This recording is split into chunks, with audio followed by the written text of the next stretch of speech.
Hello, everyone, and welcome to the course. Sorry that this video comes a little late, um, but I wanted to just welcome to the course, say a little bit about what we'll be doing, and make just a few comments on this week's reading about the Volkswagen diesel emissions scandal. First about that, I mean, maybe it's a little bit strange to start off with this. If you look at the article from the Detroit News and you click on the video, you see an engineer doing the perp walk. And the perp walk is where you gotta walk in front of the cameras as you go in and plead guilty. I mean, it's horrifying, I'm sure, for that man, and not something that many engineers will have to experience, hopefully, but it can happen. I mean, who was that guy? He's a German engineer who's working for VW in America, and he's admitted to actively conspiring to defraud emissions testing, to defraud the U.S. government or defraud the customers of VW and engage in a criminal conspiracy. I mean, the thing is, it can happen. It can happen. A lot of our discussion, not a lot of it, but a major part of our discussion and the things that we'll be looking at, and, the subjects we'll be talking about, we're talking about what we might call the plight or the dilemma of the engineer. The engineer, as some of these materials say, some of the people who were interviewed for the short articles from the Spectrum article, for the Spectrum things, point out that engineers are professionals, and we'll see by reading some things what exactly that's supposed to mean ethically, especially.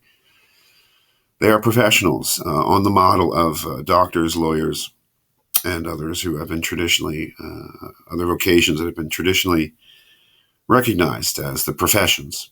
At the same time, they're by and large employees of businesses, oftentimes employees of large corporations.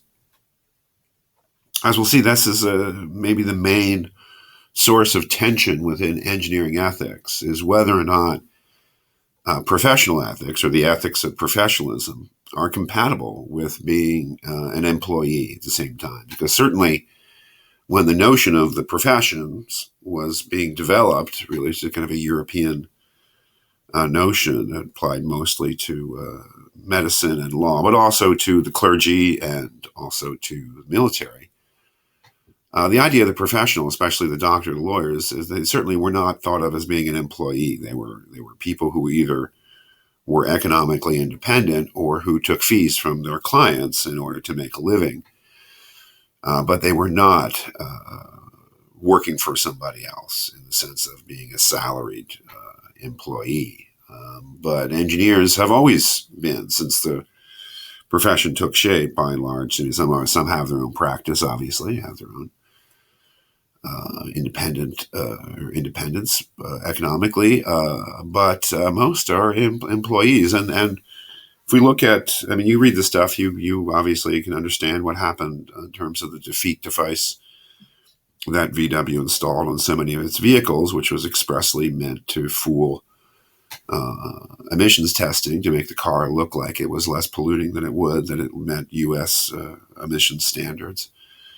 You can look at that, but what basically happened to this guy is just really kind of tragic, I would say. I mean, I'm not saying he doesn't deserve to go to jail. I don't know, but he was doing, one may say that he was doing his job. That is, that he was following out the directives, whether they were implicit or explicit, but definitely what he saw to be the needs of his company, doing his job as an engineer.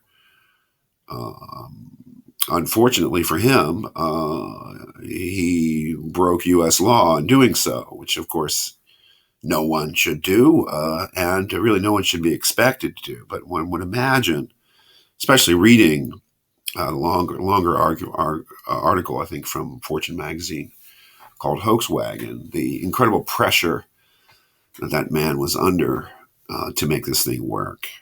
This unworkable thing, basically, this diesel engine which would be reliable and would have good performance and would also be not too expensive and would meet U.S. emission standards.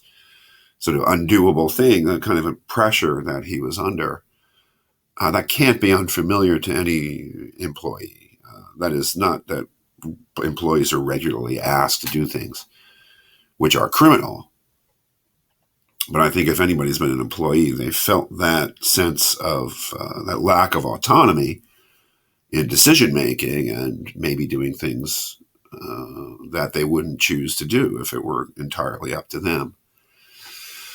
We'll go back and forth in this class. We'll look at some sort of basic ethical issues in engineering ethics. We'll look at some articles written about the first canon, the hold paramount the health, safety, and welfare of the public canon, which is really the heart and soul of engineering ethics.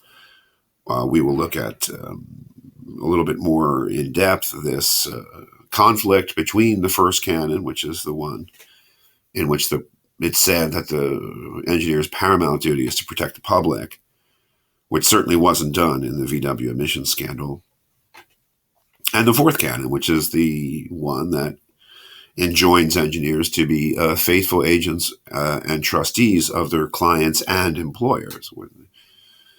Kind of the main tension in engineering ethics is between the first and fourth canon. So we'll be looking at these basic issues in engineering ethics, but we'll also be occasionally going back to current issues in engineering ethics, like the VW scandal, like the Flint, Michigan water crisis, like the ongoing, I would call it a crisis, but the decades-long crisis of trying to deal with the nuclear materials left over at the Hanford Reservation site in Hanford, Washington, which is a fascinating and appalling project that is just a nightmare. And also the pay-to-play scandals that various pay-to-play, which are really bribery scandals that engineers have been involved with, mostly locally, Pennsylvania and New Jersey. So welcome to the course. I'll have a syllabus up soon that'll lay things out, but basically we have some essays to write in this course, and we have need thoughtful discussion post participation.